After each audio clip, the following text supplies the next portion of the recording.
जय जय श्री राधे श्याम। कैसे हैं आप लोग? विश्वास से बहुत ही कुशल मंगल होंगे और उतने ही कुशल मंगल ढंग से आपका दिन भी चल रहा होगा। आज की क्लास बहुत ही महत्वपूर्ण होने वाली है। आपने थंबनेल देखकर अंदाजा तो लगभग लगा लिया होगा, लेकिन क्लास में आगे बढ़ेंगे तो और भी आपको बढ़िया से समझ में आने वाला है। आज हम ये समझने वाले हैं कि तैयारी तो सब करते हैं, लगभग सब जी जान लगा के तैयारी करते हैं, लेकिन वहीं एक व्यक्ति अंतर्राष्ट्रीय ख्याति प्राप्त करता है। लोग उसको जानते हैं, पूछते हैं, उसकी बातों का अनुसरण करते हैं। वहीं दूसरी तरफ एक ऐसा व्यक्ति है जो वक्ता बनने की दौड़ में आया, प्रयास किया और क्षेत्रीय स्तर पर भी कथाएं की और अच्छी कथाएं की, लेकिन वो सिर्फ क्षेत्रीय रह गया और धीरे धीरे वो क्षेत्रीय भी लुप्त होता गया।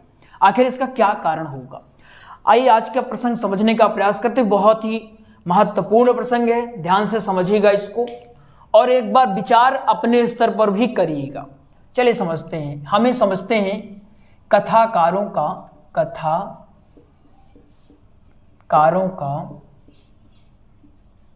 पढ़ा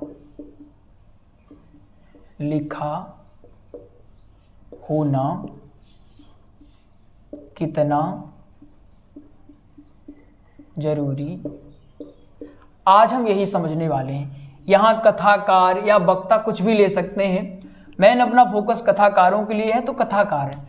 कथा कोई भी हो सकती है, चाहे भागवत कथा हो, भागवत कथा, श्री राम कथा,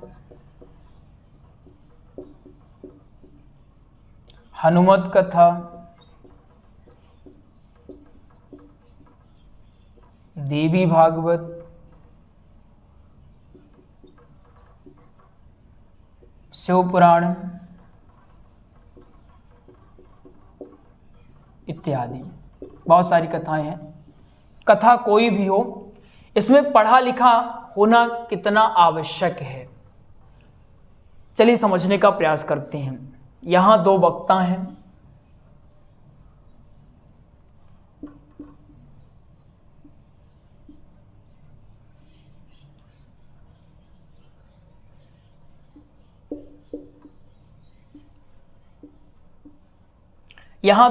वक्ता नंबर 1 और वक्ता नंबर 2।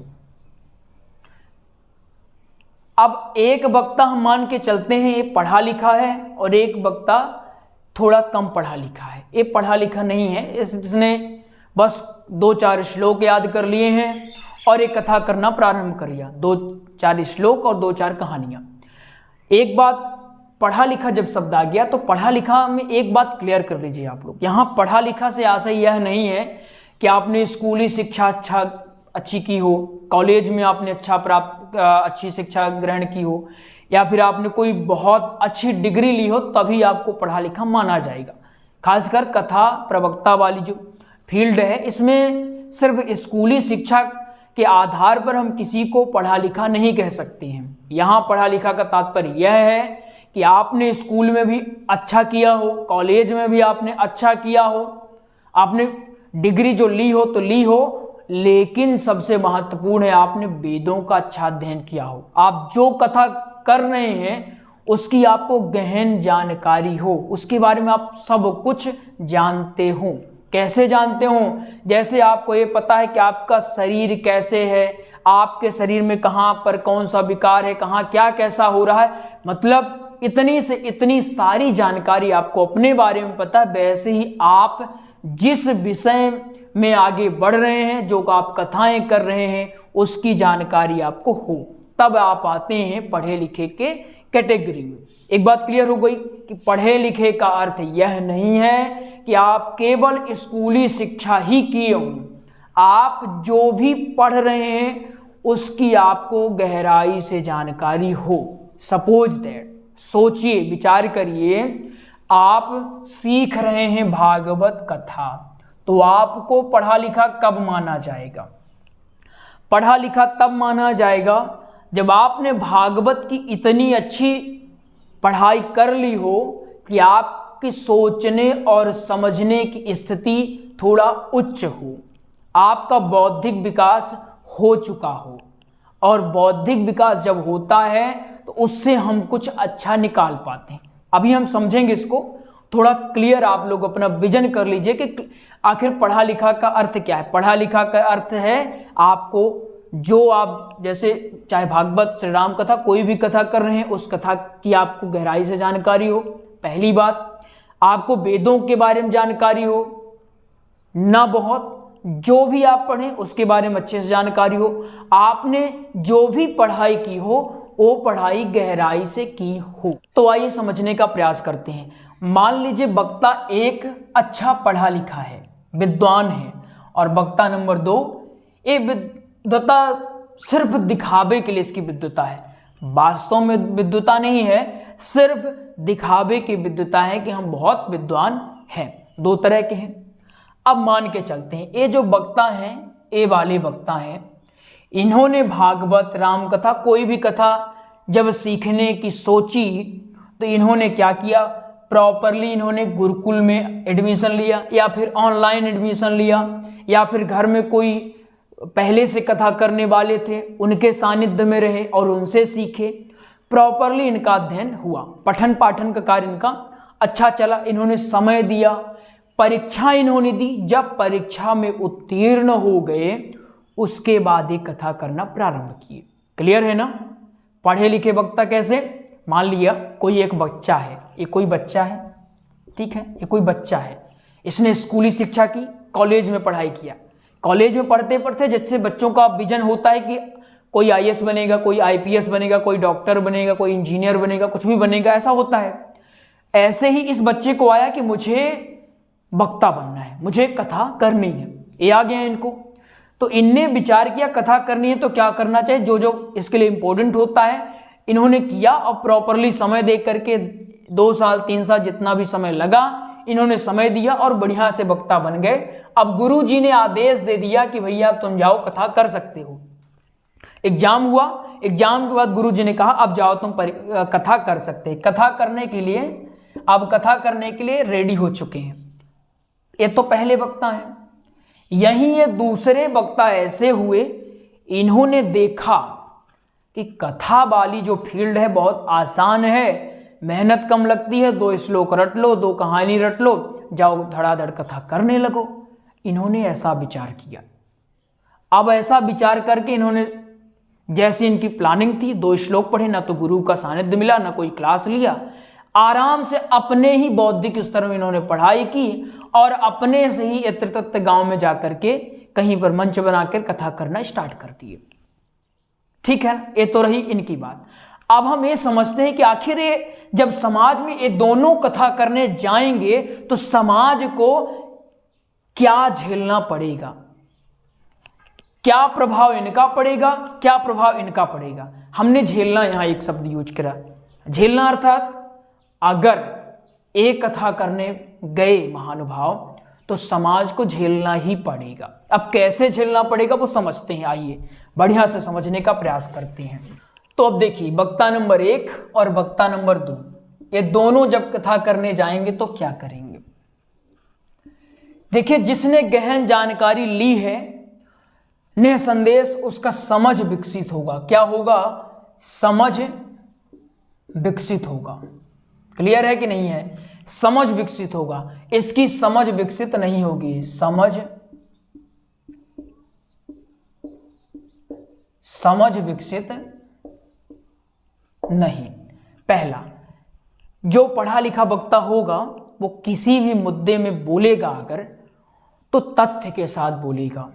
पहले वो खुद अध्ययन करेगा, उसके बाद आपको बोलेगा, और जो भी उसकी बातें होंगी ऑथेंटिक होंगी।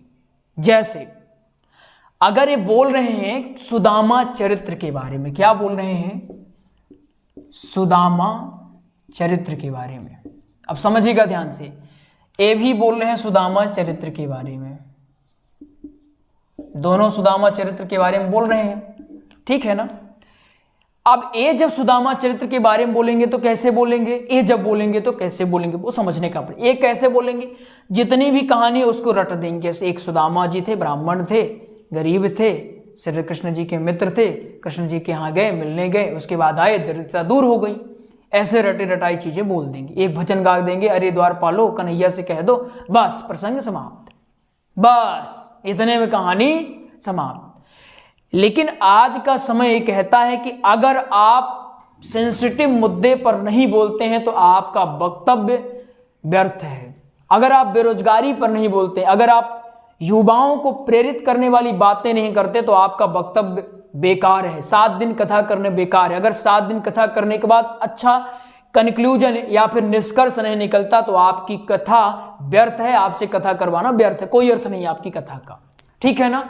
ये तो रही रटाई रटाई चीजें कि आपने रटा उसको पेस्ट कर दिया, कॉपी पेस्ट वाली। ठीक है, चलिए अब इन्होंने सुदामा चरित्र को पढ़ा होगा, क्योंकि गहराई से इन्होंने पढ़ा है, गुरु का सानिध्य में मिला है। इन्होंने जब सुदामा चरित्र को पढ़ा होगा तो पहले तो पढ़ा होगा, उसके बाद उसमें विचार किया होगा, जिसको कहते हैं मनन करना, चिंतन करना। ठीक है, मनन चिंतन इन्होंने किया होगा।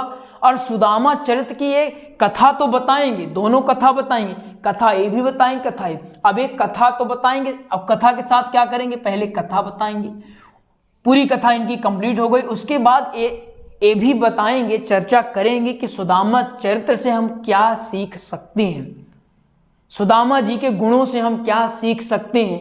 ये सारी बातें ये जो पहले वक्ता हैं जिनकी समझ विकसित हो गई वो इसमें बोलेंगे, अपना तथ्य दोगे, वर्तमान स्थिति को देखते हुए वो बताएंगे कि वर्तमान में क्या चल रहा है, सुदामा जी के चरित्र से हमें क्या सीखना चाहिए। ये बताएंगे कि कितनी भी दरिद्रता हो किसी के सामने हाथ नहीं फैलाना है, अपना सेल्फ रिस्पेक्ट होता है, आत्मसम्मान को गिरा करके किसी से कुछ नहीं कहना है, चाहे वो ईश्वर ही खुद न हो। सुदामा जी ईश्वर के सामने खड़े, पता है उनको भगवान है, लेकिन एक बार भी बोले नहीं कि हमको ये चाहिए। चाहते तो बोल देते, कृष्ण जी कभी मना न करते, वो बात अलग है, कृष्ण जी ने मन की बात समझ ले दे दिया, लेकिन अपने से एक बार भी नहीं बोले। हम ये समझ सकते हैं, हम सुदामा जी के चरित्र से समझ सकते हैं कि कितनी भी बुरी स्थिति हो अपने धर्म का त्याग नहीं करना चाहिए।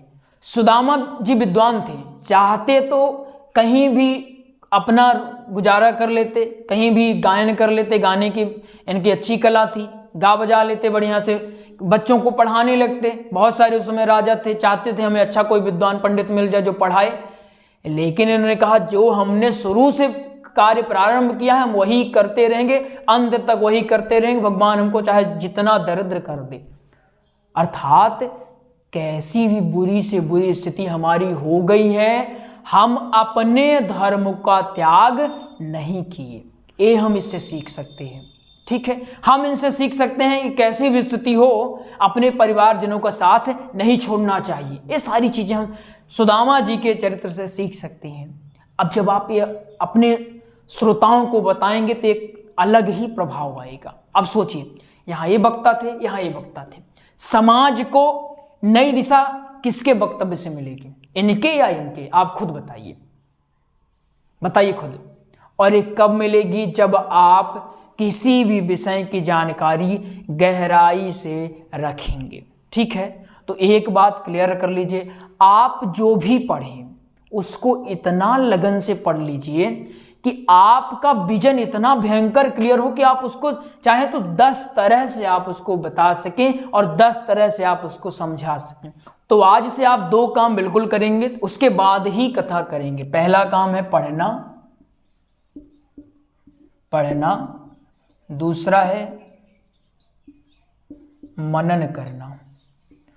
2 काम करेंगे, पढ़ना, हमने सुदामा चरित्र पढ़ लिया, इसके बाद मनन करेंगे कि इसमें और क्या ऐड किया जा सकता है, वर्तमान स्थिति को देखते हुए इसमें और क्या इंप्रूवमेंट की जा सकती है। ऐसे आप जब मनन करेंगे तो आपके वक्तव्य में एक अलग ही निखार आएगा। और अब से अच्छी अच्छी पुस्तकों का संग्रह ले लीजिए, पुस्तकों को पढ़ते रहे, क्योंकि ज्ञान जब आपके पास होगा तब ही आप कुछ बोल पाएंगे। और वो ज्ञान ऊपर ही नहीं होना चाहिए कि आप लोगों को बताने के लिए ज्ञान कभी अर्जित मत करिए कि हम लोगों को बताने के लिए, खुद के लिए।